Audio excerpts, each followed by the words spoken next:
인생이라는 전투에서 늘 빠르고 센 사람이 이기는 것은 아니다. 늦거나 빠르긴 해도 인생에서는 이길 수 있다고 생각하는 사람이 이긴다. 조직 인생에서 반드시 이길 수 있다는 생각으로 이기는 습관을 몸에 익히는 사람이 결국 승리한다. 안녕하세요, 라이크북입니다. 오늘 소개할 책은 기술적 분석입니다. 지은이는 로이카 조강덕 지음, 출판사는 뒷받침 출판사입니다. 이 책은 로이카 님의 책으로 기술적 분석에 대한 교과서와도 같은 책입니다. 안타깝게도 절판이 되었지만 기술적 분석뿐 아니라 신법과 마인드에 도움을 주는 내용도 많이 포함이 된 좋은 책입니다. 결국은 기술적 분석은 신법과 마인드가 뒷받침이 되어야 기술적 분석이 제대로 활용이 가능하기 때문에 신법과 마인드 부분을 초반에 먼저 강조를 한 뒤에 기술적 분석에 대한 설명을 하는 부분이 인상이 깊었습니다. 이 영상의 구성은 초반부의 신법에 대한 내용, 캔들의 이해,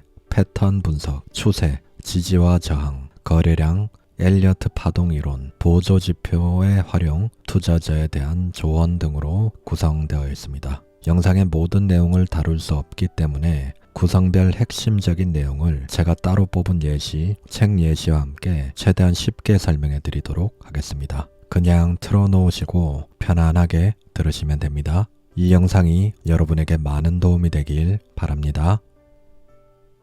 노력 없이 결과도 없다. 이 사진은 저자님께서 30대 시절에 가장 힘든 시절에 주식 공부를 15시간 이상씩 할 때 컴퓨터로 프린트를 한 게 아니라 직접 손으로 필기를 해가면서 기술적 분석, 주식에 대한 공부를 정말 치열하게 한 흔적들이 사진을 통해서도 많이 전달이 되는 부분입니다. 이것은 내가 30대 초반 부도로 인해 집안이 기울고 가족들이 15평 임대 아파트에서 월세 4만 원을 내고 살던 때 잠자는 시간 빼고 15시간 이상 공부했던 시절의 사진이다. 기술적 분석을 공부한 내용을 프린트한 것이 아닌 전부 직접 볼펜으로 정리했다. 이때 나는 더 떨어질 곳도 없었고 나를 한번 시험해보고 싶었다. 더 떨어질 곳이 없다고 생각하니 조금씩이라도 올라가 보자는 생각으로 버텼다. 나는 성공할 수 있다. 다만 시간이 걸릴 뿐이다. 나는 이 시절을 이 생각 하나로 버텨냈다. 노력 없이는 결과도 없다. 인생에서 기회가 왔을 때 그 기회는 준비된 사람의 것이다. 기술적 분석, 기본적 분석을 철저히 익히고 자기 것으로 만들면 분명 실력 있는 투자자 혹은 트레이더가 될 수 있다. 과거의 패턴을 분석하다 보면 일시적인 현상을 제외하고 큰 틀에서 공통되고 반복된 주가와 시장의 흐름을 찾을 수 있을 것이다. 그때 찾아낸 모든 곳이 수익 낼 수 있는 자리는 아니지만 자신에게 맞는 이길 수 있는 곳이 보일 것이다. 이 과정에서 숱한 실패도 맛볼 것이다. 그럴 때마다 좌절이나 절망보다는 성공의 길로 가기 위한 시행착오라고 생각하고 포기보다는 도약의 계기로 삼도록 한다. 데일 카네기는 인생이라는 전투에서 늘 빠르고 센 사람이 이기는 것은 아니다. 늦거나 빠르긴 해도 인생에서는 이길 수 있다고 생각하는 사람이 이긴다. 라고 했다. 주식 인생에서 이길 수 있다는 생각으로 결국 이기는 습관을 몸에 익히는 사람이 승리한다. 주식에 비법이나 정답은 없다. 해법만 있을 뿐이다. 예측과 대응. 자신이 경험이 많다고 생각하는 투자자들 중 주가를 예측할 수 있다고 착각을 하는 경우가 많이 있다. 예측할 수 있다는 생각으로 많은 시간을 집중하는 것보다 좀 더 다양한 상황에 대응 전략을 세우는데 초점을 맞추는 게 현명하다. 결국 주식은 예측보다 대응이다. 주가가 상승했을 때 대응 전략, 하락했을 때의 대응 전략을 세우도록 한다. 막연히 호재가 있고 실적이 좋아서 상승할 거라는 기대로 주식을 매수해서는 안 된다. 상승할 확률이 높은 구간에서 매수했더라도 하락에 대한 대비를 하는 것이 필요하다. 주식은 감히 예측할 수 있는 영역이 아닙니다. 주식의 신이라고 해도 내일 당장 주가가 어떻게 될지는 알 수 없는 일입니다. 그래서 우리는 예측하려는 불필요한 노력보다는 대응에 좀 더 집중을 해야 합니다. 항상 내 생각과 다르게 흘러갈 경우 나는 어떻게 할 것이다 라는 매매 전략과 대응 전략을 항상 가지고 있어야 합니다. 실전에서는 항상 변수가 발생되고 이론상 배웠던 것과는 다르거나 본인의 생각과 다른 방향으로 흘러갈 확률이 항상 존재하기 때문입니다. 이런 대응과 리스크 관리가 바로 주식시장에서 오래 살아남을 수 있게 하는 비결이 되고 가장 중요한 요소가 아닌가 생각합니다. 기술적 분석이라고 해서 기술적인 내용도 좋지만 리스크 관리가 우선이고 마인드 관리가 우선입니다. 이길 수밖에 없는 곳에서의 전쟁. 손자병법에 이르기를 전쟁을 잘하는 장수는 이길 수밖에 없는 곳에서 적을 이길 수 있는 기회를 놓치지 않는 장수이다. 그래서 승리하는 군대는 먼저 이긴 상태에서 싸우고 패배하는 군대는 일단 싸운 다음에 승리를 바란다. 주식하는 데 있어서 자신감이 중요하다고 했는데 나의 경우 수익 낼 자신 있는 종목을 선정하고 수익 낼 자신 있는 구간에서 매매한다. 손자병법에 나와 있듯 이미 이긴 상태에서 매매하는 것인지 아니면 명확한 자신만의 전략이 없이 부하 내동 매매로 이후 수익만 바라고 있지 않은지 자신에게 질문해야 한다. 그렇다고 모든 전쟁에서 이길 수는 없다. 혹시 생각과 다르게 흘러갈 경우 과감히 손절하고 손실을 최소화하도록 한다. 노력을 이기는 재능은 없고 노력을 외면하는 결과도 없다. 재능을 가진 상대를 넘어서는 방법은 오직 노력뿐이다. 더 많이 집중하고 더 많이 생각하는 수밖에 없다. 바둑에는 복기라는 훌륭한 교사가 있다. 승리한 대국의 복기는 이기는 습관을 만들어주고 패배한 대국의 복기는 이기는 준비를 만들어준다. 이창호 바둑기사. 주식도 마찬가지로 집중하고 분석하고 노력도 없이 수익 낸 결과만 보고 안주한다면 더 이상의 진전은 없다. 수익 낸 종목의 매수 이유와 근거가 명확하고 그 결과로 수익으로 귀결되었는지는 자신만이 알고 있다. 운이었는지 실력이었는지 스스로 묻고 자신을 다듬는 계기로 삼아야 한다. 손절한 종목은 더 많은 시간을 할애해 잘못된 부분과 개선해야 할 사항을 매매일지에 정리해서 다음부터는 실수를 줄여나가도록 해야 한다. 여기서 원칙대로 기준대로 손절했다면 자신을 탓할 필요가 없다. 다만 손실난 종목을 아무 대책 없이 운에 맡기며 상승해주기만을 바란다면 설사 나중에 본전 혹은 수익이 나도 결국 또 다른 종목에서 그로 인해 큰 손실이 발생할 가능성이 높다. 결국 이기는 습관을 몸에 익힌다. 학습은 배울 학,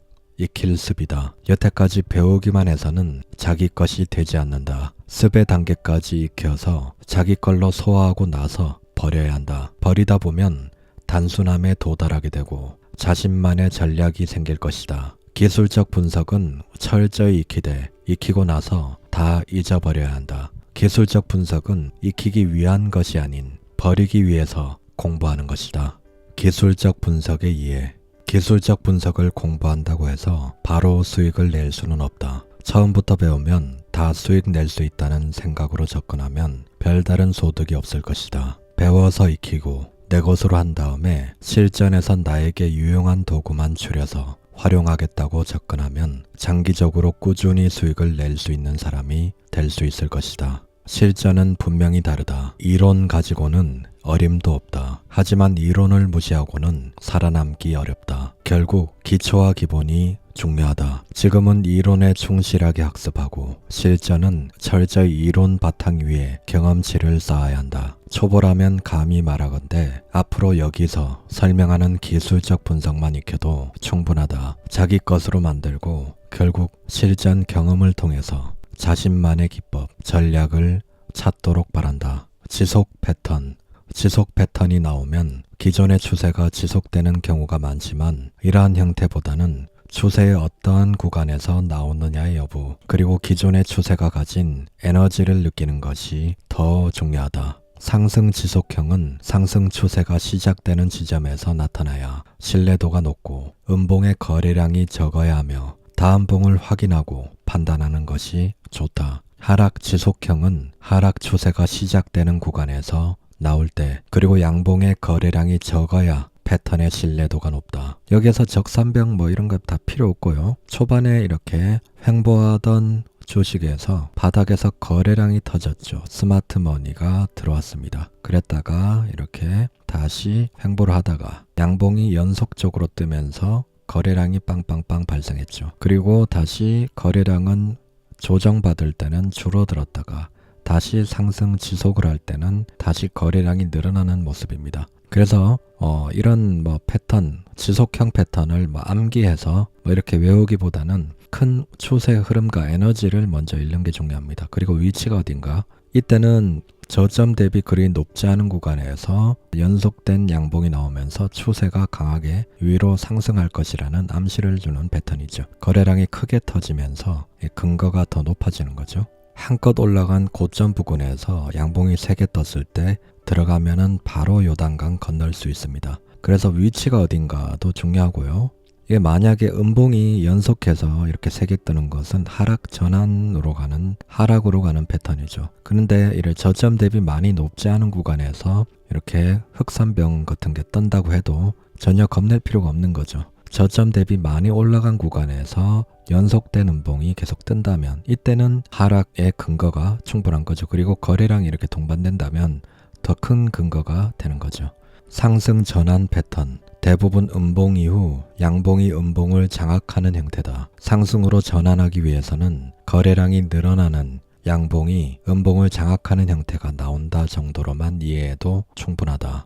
하락 전환 패턴도 원리는 같다. 이전 양봉을 음봉이 장악하거나 거래량이 늘어나는 음봉이 포인트다. 여기에서 음봉을 잡아먹는 상승 장악형 패턴이 나왔죠. 그리고 상승, 이쪽에서도 60일 이평선을 깨는 트립이 나왔다가 다시 말아올리는 양봉이 나왔죠. 60일선을 깨서 개미들의 손절을 유도하고 다시 올리는 트랩입니다.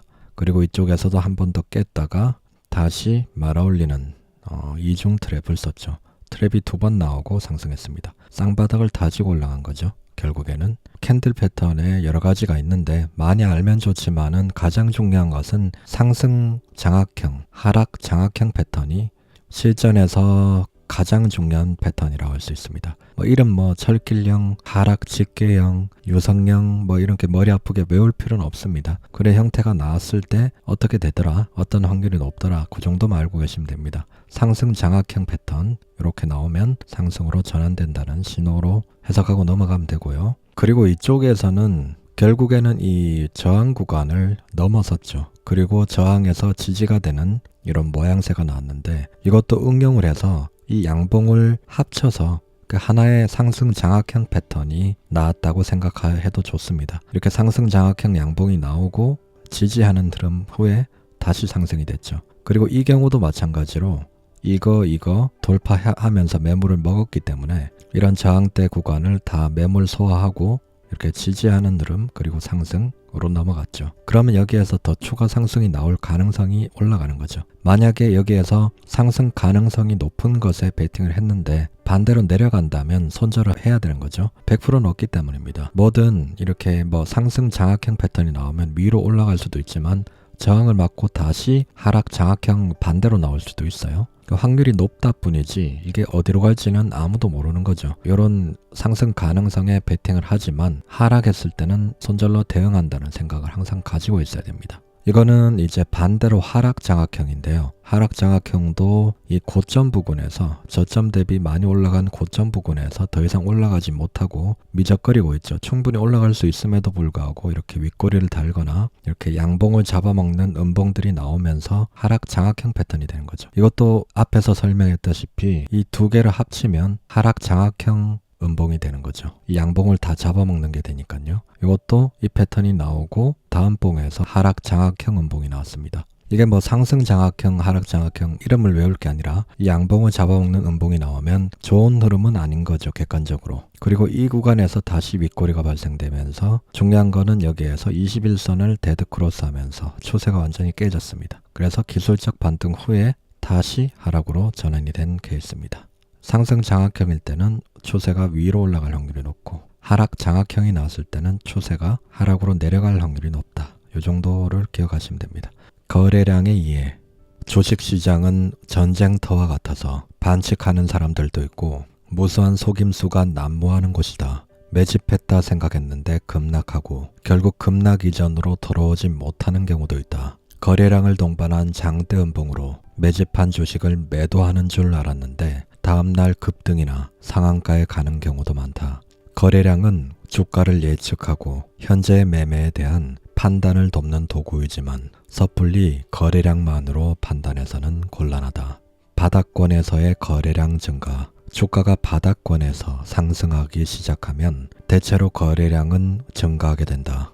그동안 거래가 적었지만 어떠한 에너지가 주가의 상승을 주도하면서 지속적으로 상승하게 되면 투자자들의 관심이 집중되기 시작하고 그로 인해 거래가 증가하게 된다. 그러니 거래량이 증가하며 주가가 상승하기 시작하면 집중적인 관심을 기울여야 한다. 이것은 주식 투자의 기본이라 할 수 있다. 그렇기 때문에 바닥권에서 증가하는 거래량은 의미가 있고 그것이 이후 추세를 판단하는 기준이 된다. 이것도 이렇게 횡보하던 잠잠하던 주식에 이렇게 큰 거래량이 발생되는 것은 의미 있는 신호가 됩니다. 이게 언제 갈지는 알 수 없지만 세력들의 매집이 끝나고 준비가 끝나면은 이 구간을 돌파하면서 숨도 쉬지 않고 바로 쭉쭉 쳐올려 버립니다.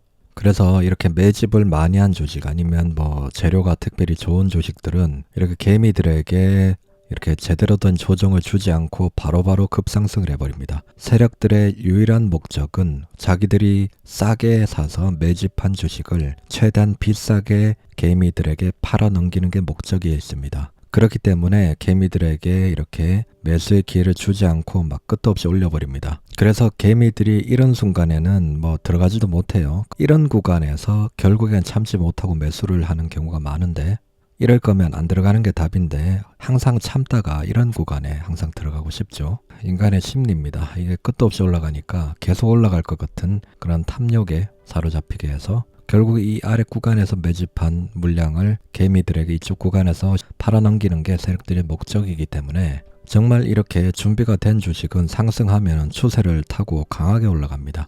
그래서 바닥에서 잠잠하던 주식에 대량 거래량이 들어온다는 것은 의미 있는 신호가 되니까 항상 주의 깊게 관찰하고 있다가 이렇게 돌파 신호나 지지하는 그런 느낌일 때 한번 이렇게 분할로 들어가는 것도 방법이고 돌파 후에 다시 추세 재개하는 흐름에 들어가는 것도 방법입니다.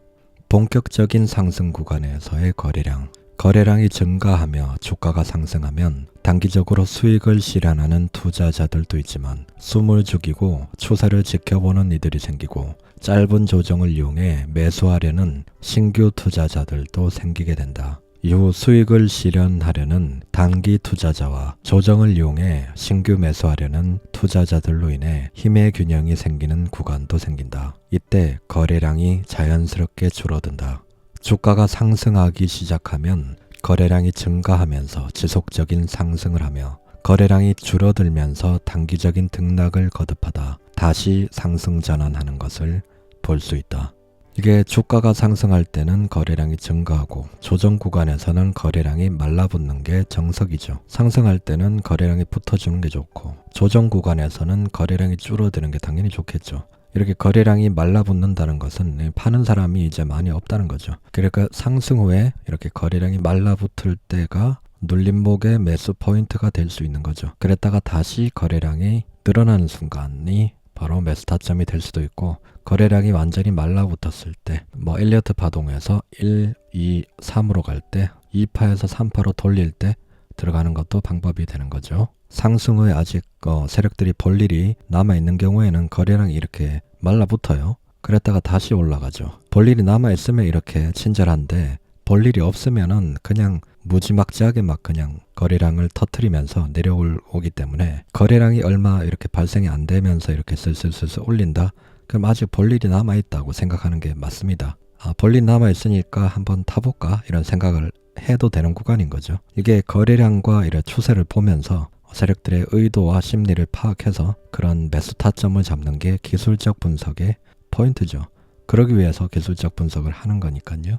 이렇게 상승 후에 조정 후에 할 때 이렇게 거래량이 말라붙을 때는 이게 정상적인 조정이구나. 21선을 깼다고 해서 바로 파는 것보다 좀 더 지켜보는 것도 방법입니다. 왜냐하면 이어서 이렇게 한번 매집을 했고 다시 추세가 진행이 되는데 1, 2, 3으로 나갈 확률이 있는 구간입니다. 고점 구간에서의 거래량. 보통 고점에서는 수익에 매도하는 투자자들도 있고 그동안의 지속적인 상승 추세에서 조정 뒤 지속적으로 상승했던 것에 학습 효과로 하락에 매수하는 투자자들도 늘어나 거래량이 많이 증가하게 된다. 일단 추세를 이탈하게 되면 하락 추세에서는 그 고점에서의 거래량을 넘어서지 못하고 지속 하락하게 된다. 고점 패턴은 삼산형 패턴, 쌍봉 패턴, 외봉 피레침 패턴 등이 좀 대표적이죠. 이거는 카카오 일봉인데요. 여기에서 왼쪽 어깨, 머리, 오른쪽 어깨, 넥라인 붕괴 이렇게 떨어졌죠.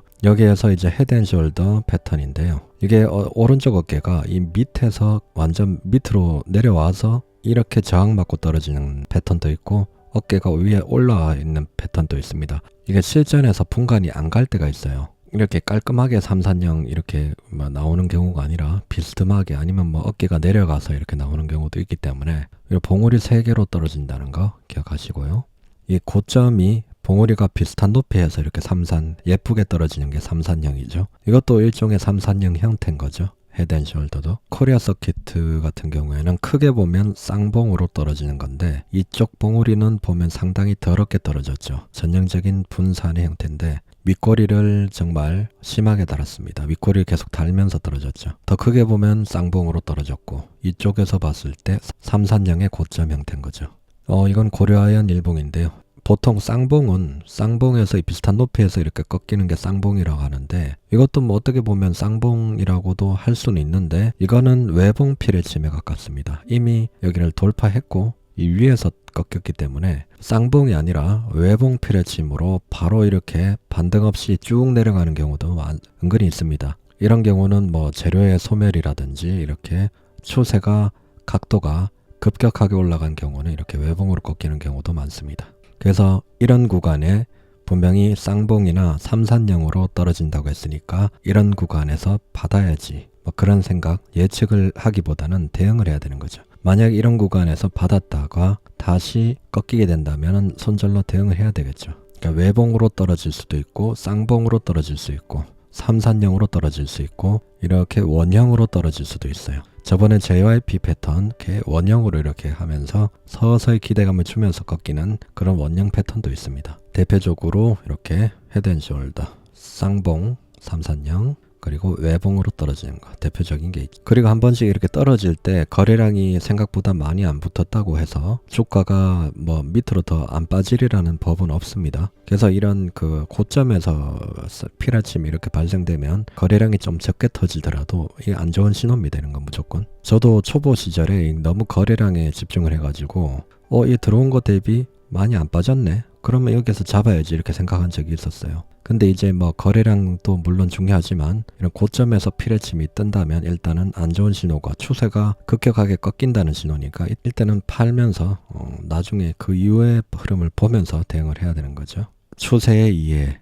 추세를 간단히 설명하면 주가가 나아가는 방향을 말한다. 단순하지만 이 추세 개념은 아주 중요하다. 주가가 나아가는 방향과 에너지는 추세를 통해 판단할 수 있기 때문이다. 주가는 일직선으로 움직이지 않는다. 상승이든 하락이든 횡보든 추세를 만들고 파동을 그리면서 움직이게 된다. 그 파동과 추세를 이해하게 되면 매수할 수 있는 구간과 하지 말아야 할 구간을 구분할 수 있게 된다. 저점을 이렇게 연결하면은 추세선이 됩니다. 이걸 평행되는 선을 그으면은 이게 채널이 되는 거죠. 이게 채널의 상단 구간은 저항이 발생되고 하단 구간은 지지가 발생되는 확률이 높죠. 그래서 추세선과 이렇게 위에 평행한 선을 그어서 추세의 통로를 만들어서 지지와 저항을 이용해서 매매를 할 수도 있습니다. 그리고 추세선을 긋는데 이렇게 추세가 강화되는 구간 있죠. 각도가 올라가는 구간은 이런 구간은 세로 추세선을 이렇게 그어주는 게 좋습니다. 각도가 이렇게 급격하게 올라간 구간은 추세선을 따로 그어서 이렇게 꺾이는 구간은 매도로 대응해 주는 게 좋습니다. 이거는 장기 추세선이고 이거는 단기 추세선인데 이렇게 추세가 각도가 올라가면서 급격하게 올라간 구간은 이렇게 따로 추세선을 설정해 주는 게 좋습니다. 저는 항상 이렇게 하고 있고요. 그래야 남들보다 한 발 빠르게 대응을 할 수가 있습니다. 그리고 추세선을 이용해서 이런 구간, 이렇게 지지가 예상되는 구간, 이 구간은 아주 좋은 게 이렇게 추세선과 21선 지지가 중첩이 되는 구간입니다. 이런 구간은 지지가 확인이 되면은 팬티까지 팔아서라도 한번 들어가 볼 만한 자리입니다.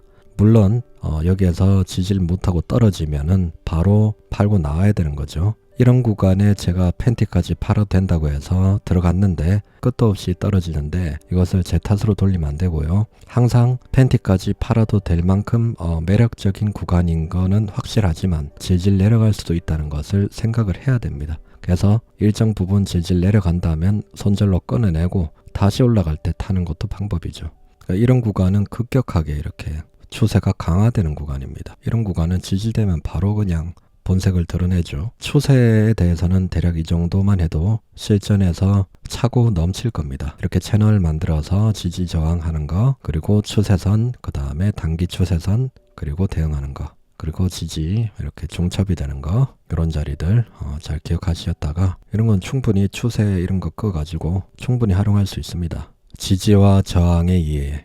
이렇게 지지 구간이 형성되면 이렇게 지지가 되는 경우도 있지만 이렇게 쭉 이렇게 깼다가 올라오고 깼다가 올라오는 경우도 있습니다. 이런 것이 바로 트랩입니다. 아래로 떨어지는 것을 베어 트랩이라고 하고 위로 올랐다가 이렇게 꺼지는 것을 불 트랩이라고 합니다. 이런 게 다 속임수죠. 이렇게 올라가는 척 하다가 빼고 이렇게 내려가는 척 하다가 올리고 이런 것 때문에 지지와 저항이 의미가 없다 얘기하는 사람들이 많은데, 그리고 페일리어 같은 경우에는 이렇게 지지가 되고 이쪽으로 가는 게 정석인데 가다가 마는 게 페일리어입니다. 지지 자리가 나왔죠.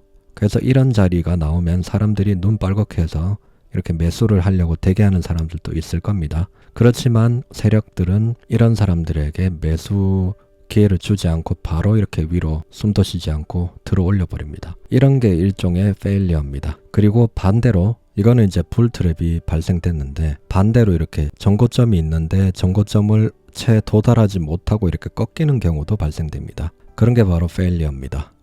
항상 이 트랩과 페일리어가 존재하기 때문에 그걸 상당히 염두에 둬야 됩니다. 이런 구간에서 만약에 이렇게 방향을 돌린 다음에 이런 구간 들어가 보는 것도 방법입니다. 이쪽을 손절 라인으로 잡아두고 이렇게 방향 돌릴 때 이게 페일리어구나, 이게 바로 트랩이구나, 바로 올라가지 않으면 이게 트랩이구나 바로 생각을 해서 빠른 대응을 할 수 있고, 이런 것도 페일리어 개념을 알면 바로 대응을 할 수 있는 거죠.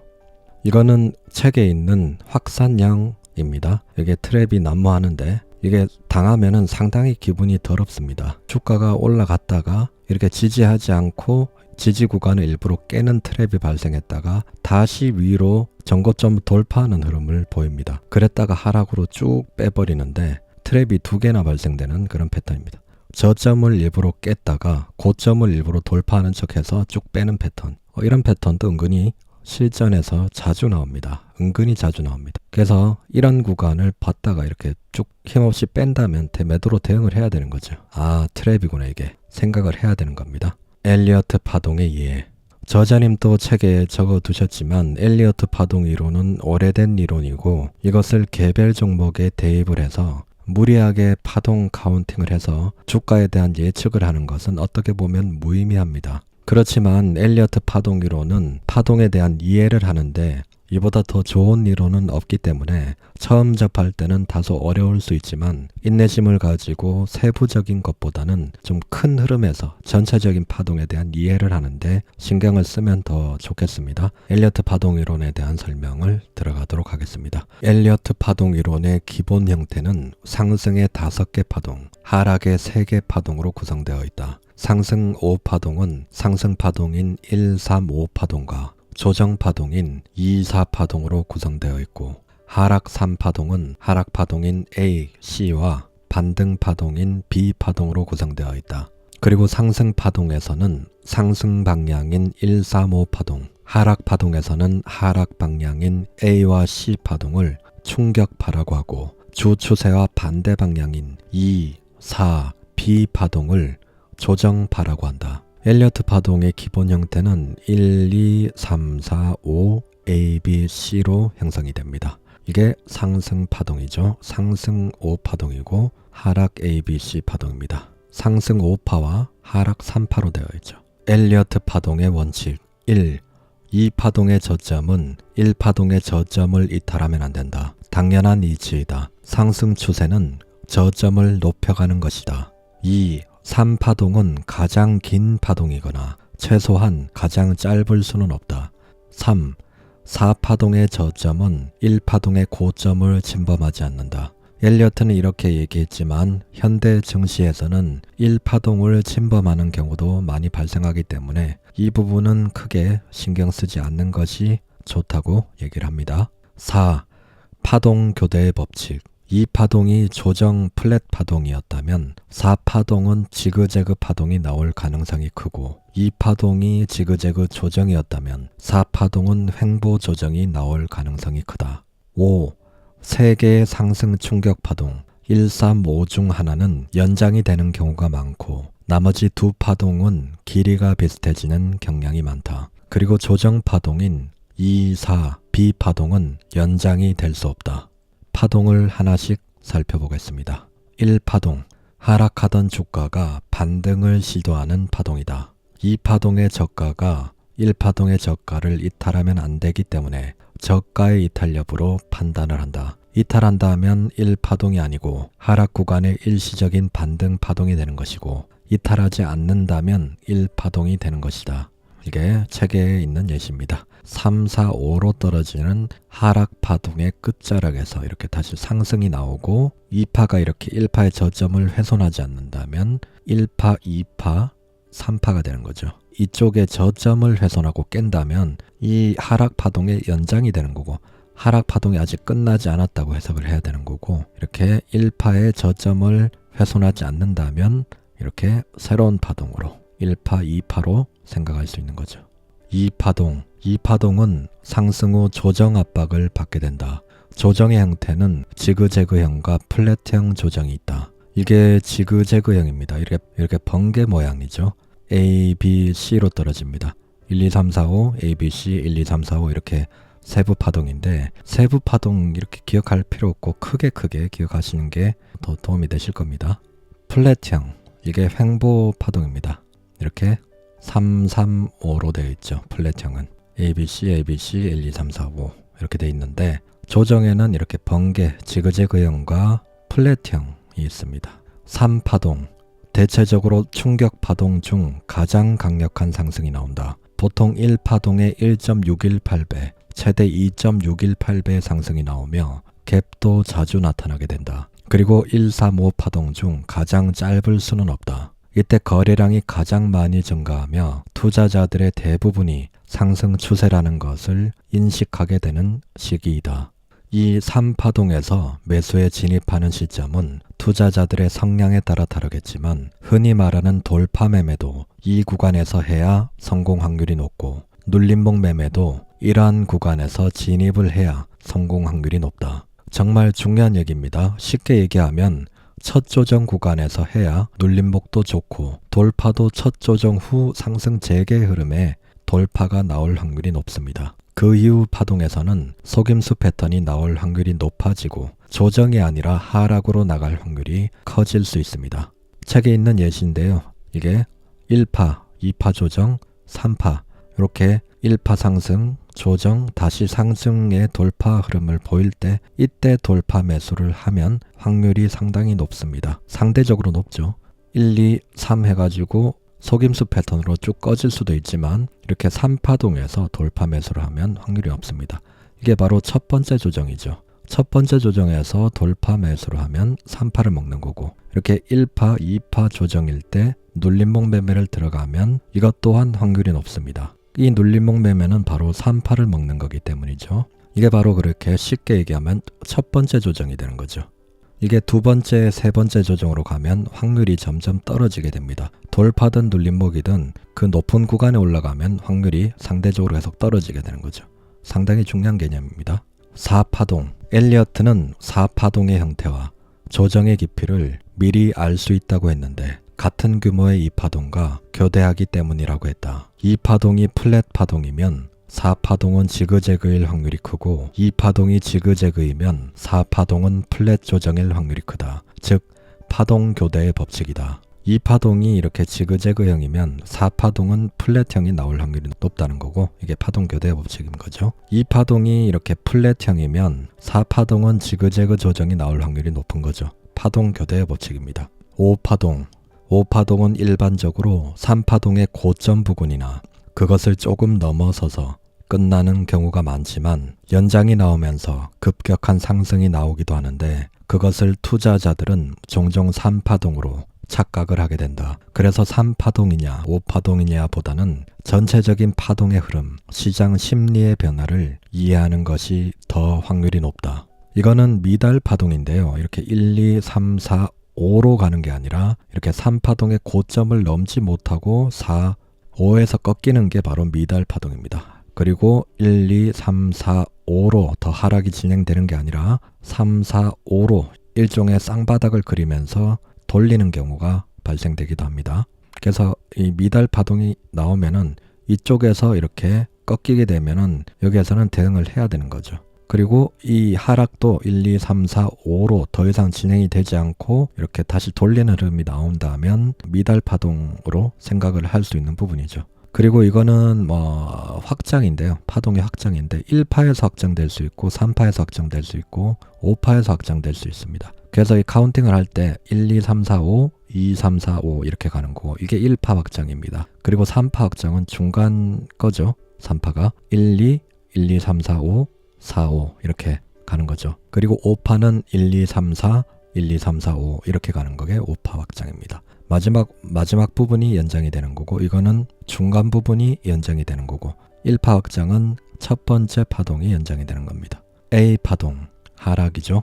많이 상승했던 주가는 급등락하게 되는데 하락 이후 다시 급등이 나오는 경우가 많고 주도주가 하락하더라도 개별 종목들의 급등락이 이어지기 때문에 A 파동을 인식하기는 대단히 어렵다. 보통 좀 헷갈리게 하기 때문에 A 파동이 나중에 좀 지나고 나서야 알게 되는 경우들도 꽤나 있습니다. B 파동, 하락 후 기술적 반등을 하는 구간이다. B파동은 때때로 직전 고점인 5파동의 고점을 돌파하는 경우도 생기는데 이를 엘리어트는 불규칙 조정의 꼭지점이라 불렀다. 이게 비정상 플랫인데요. 이제 A에서 B파로 갈 때 A파동의 고점을 넘겨서 5파의 고점을 넘겨서 이렇게 하락으로 쭉 떨어지는 경우가 있습니다. 이거는 반대로 이렇게 A파동, B파동 저점을 쭉 깼다가 다시 올리는 패턴, 이게 비정상 플랫형입니다. 그러니까 이게 당하는 경우가 5파의 고점을 넘기게 되면 추세가 계속 진행이 되는 줄 알고 이렇게 추격 매수를 들어오는 사람들이 있습니다. 그런 사람들한테 물량을 넘기고 팔아먹는 패턴인 거죠. 이게 트랩이죠. 그래서 기술적 반등인데 기술적 반등이 아니라 추세 재개로 하는 듯한 느낌을 줘서 5파를 넘겼다가 이렇게 쭉 빼는 경우, 이런 경우는 조심해야 됩니다.